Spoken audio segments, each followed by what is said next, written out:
Hello traders. तो देखते हैं निफ्टी आने वाले वीक में कैसा रह सकता है। एनालिसिस करते हैं निफ्टी और बैंक निफ्टी दोनों का। शुरुआत करेंगे हम वीकली टाइम फ्रेम से। तो एक इनडिसिसिव कैंडल जैसा नज़र आ रहा है जो वीकली चेंज है, परसेंट चेंज आप देख सकते हो टॉप पे 0.41% का है। और एक इनसाइड बार जैसा पैटर्न है, थोड़ा सा पियर्स किया था उसने लास्ट वीक को। मूव ऑन करते हैं डेली टाइम फ्रेम पे।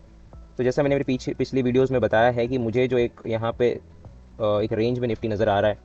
और आप देख सकते हो सेम वही चीज़ है। आज का जो डे था वो एक इनसाइड बार फॉर्मेशन है, आप देख सकते हो इनसाइड बार फॉर्मेशन है। और ये यहाँ पे वोलाटिलिटी जो है वो कंट्रैक्ट हो रही है।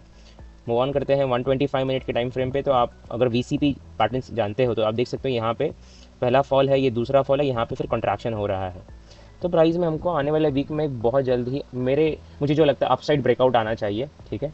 और उसके पहले अगर ये डिमांड जोन पे प्राइस आ जाता है तो कोई मतलब मैं सरप्राइज़ नहीं होऊंगा, बिकॉज ये काफ़ी यहाँ पे पेंडिंग ऑर्डर्स पड़े होंगे और यही हेल्प करेंगे प्राइस को ब्रेकआउट देने में अपसाइड की तरफ। अगर यहाँ पर आके जाता है तो बहुत बहुत ज़बरदस्त ब्रेकआउट आएगा और जो मेरा टारगेट है 25,700 वहाँ तक मार्केट जाने की उम्मीद है। मूव ऑन करते हैं 75 मिनट के टाइम फ्रेम पे। तो लेवल्स जो है ऑलरेडी इंटैक्ट है। मैंने जो भी मेरी पिछली वीडियोस में लेवल प्लॉट किए वो सारे उन लेवल पे आने के बाद ही मैं एक्शन लेने वाला हूँ। और मैं एक बार देख लेता हूँ कि क्या और कोई लेवल्स है, इंपॉर्टेंट लेवल्स है।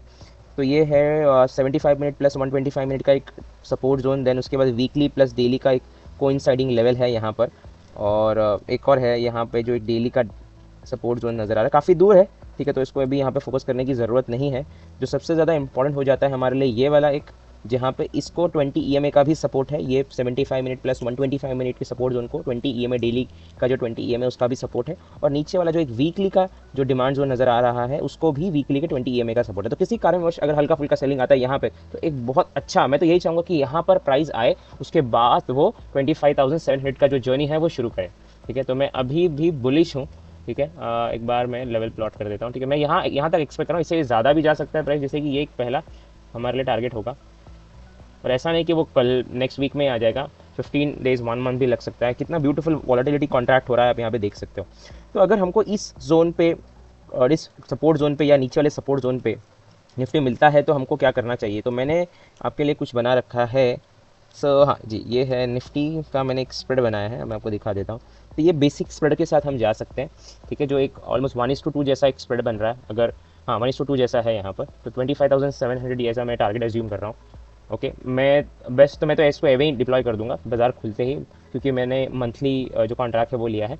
अगर बाज़ार नीचे जाता है, ठीक है, तो और डिमांड जोन पे चले जाता है, ठीक है, तो मैं स्लोली ग्रेजुअली ये लॉस को कम करने की कोशिश करूँगा।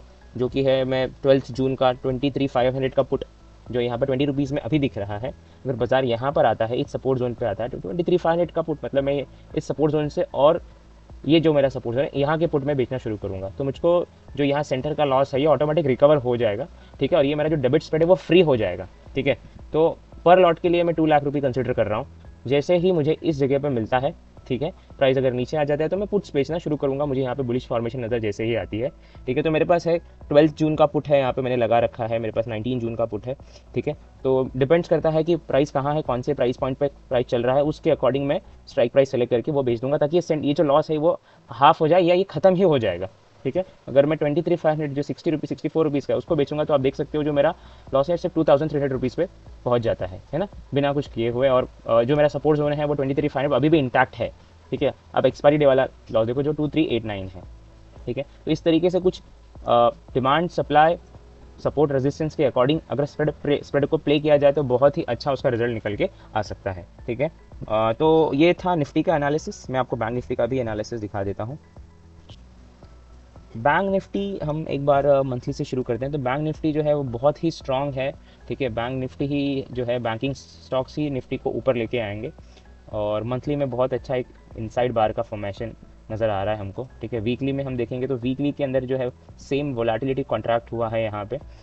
डेली पे चलते हैं हम जी। डेली पे अब देखो कितना वोलाटिलिटी, कितने टाइम से, अप्रैल से 23 अप्रैल से, अप्रैल का एक वीक गया और पूरा मई निकल गया है। प्राइस कितने है ना कंसोलिडेट कर रहा है यहाँ पे। अगर मैं ये कितना है, 3 साढ़े 3 4% का एक रेंज है प्राइस का। और यहाँ पे बहुत ही beautiful VCP kind of pattern यहाँ पे बना हुआ है ना। और मुझे लगता है बैंक निफ्टी में जल्द ही हमको ब्रेकआउट देखने को मिलेगा। ब्रेकआउट आने के पहले अगर प्राइस इस जो डिमांड जोन मैंने मार्क कर रखा है, इस सपोर्ट जोन तक अगर आता है तो बहुत ब्यूटीफुल, और नहीं भी आता है तो भी बढ़िया, क्योंकि स्ट्रक्चर काफ़ी काफ़ी बेहतरीन स्ट्रक्चर बना हुआ है ना। आप देख सकते हो, आपको मैं एक छोटा टाइम फ्रेम दिखाता हूँ, बहुत मज़ेदार है, आपको सीखने को बहुत कुछ मिलेगा यहाँ पर। यहाँ पे प्राइस ये छोटे छोटे डिमांड जोन को यहाँ ब्रेक करता है, फिर प्राइस इसको अगेन रिगेन करके ये सप्लाई जोन को ब्रेक करता है। जब प्राइस यहाँ फॉल कर रहा होता है तो ये सारे सप्लाई जोन टेस्टेड है, ठीक है। और आप उसके बाद देख सकते हो सारे सप्लाई जोन टेस्टेड है, यहाँ पे छोटे छोटे सारे डिमांड जोन चलने लगे। आप देख सकते हो प्राइस यहाँ पे रेड कैंडल आपको नजर नहीं आ रहा होगा, इस पोर्शन में आपको रेड कैंडल नजर आ रहा होगा, तो प्राइस ने जब रीगेन किया अपने आपको, आप देख सकते हो यहाँ पे रेड सेलिंग प्रेशर है ही नहीं यहाँ पर। तो ये इंडिकेट करता है कि मार्केट बुलिश है और जल्द ही ब्रेकआउट हो जाएगा। तो मैं एक्सपेक्ट कर रहा हूँ नेक्स्ट वीक के अंदर बहुत तगड़ा बैंकिंग के अंदर हमको एक ब्रेकआउट देखने को मिल सकता है। यही सेम स्ट्रक्चर HDFC बैंक में है, यही same structure ICICI axis bank में है, ठीक है। तो मैं तो मैं होप लगा रहा हूँ कि ब्रेकआउट मिल जाए अपसाइड की तरफ, क्योंकि चार्ट भी वही कर रहा है, बाकी बैंकिंग सेक्टर्स भी वही कर रहे हैं, और जैसे मैंने निफ्टी का आपको एनालिसिस दिखाया, सेम निफ्टी में भी यही चीज़ नज़र आ रहा है। तो मैं आपको एक बार HDFC बैंक दिखा देता हूँ। देख सकते हो HDFC बैंक का भी सेम उसकी EMA पे सपोर्ट ले रहा है ना। कितना ज़बरदस्त पैटर्न है, ब्रेकआउट के लिए रेडी है HDFC बैंक। एक्सिस बैंक, ये देखिए एक्सिस बैंक का फॉर्मेशन, सेम फॉर्मेशन है, कहीं सेलिंग प्रेशर, कुछ भी सेलिंग प्रेशर नहीं है ना। कुछ ना कुछ किसी चीज़ का इवेंट का वेटर, जैसा बैंक निफ्टी के अंदर आप देख सकते हैं ये एक डिमांड जोन जो है, ऐसा same demand zone Axis bank के अंदर है, ऐसा ही same demand zone HDFC bank में भी सेम है। आई गेस HDFC बैंक में थोड़ा नीचे है, ठीक है। तो अगर ब्रेकआउट के पहले प्राइस इस जगह पे आता है, ठीक है, तो बहुत अच्छा होगा ICICI बैंक में, ICICI बैंक में नहीं, ठीक है। बट स्ट्रक्चर आप देख सकते हो सेम ही है, तो 3 स्ट्रांग बैंक है, स्ट्रक्चर सेम है, जो एक इंडिकेशन दे रहा है कि कुछ ना कुछ तो पकड़ा है, और बहुत बड़ा ब्रेकआउट हमको बैंक निफ्टी में देखने को मिल सकता है। जैसे मैंने आपको बताया 1.5 मंथ्स के आसपास हो गया है, सेम 3.5% की रेंज में BNF घूम रहा है।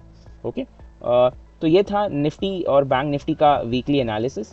आप देख सकते हो, समझो, है ना। और अगर आपको कुछ भी डाउट है तो आप कमेंट सेक्शन में पूछो, और चैनल को सब्सक्राइब कर दो अगर नए हो, क्योंकि मैं ऐसे ही बहुत सारी इन्फॉर्मेटिव वीडियोस लाने वाला हूँ, ठीक है। और आप ऐसे बड़े बड़े मूव्स को कैसे कैप्चर कर सकते हो, वो सारी भी स्ट्रैटेजीज़ को हम डिस्कस करेंगे। तो चलिए मिलते हैं अगली बार, बाय बाय।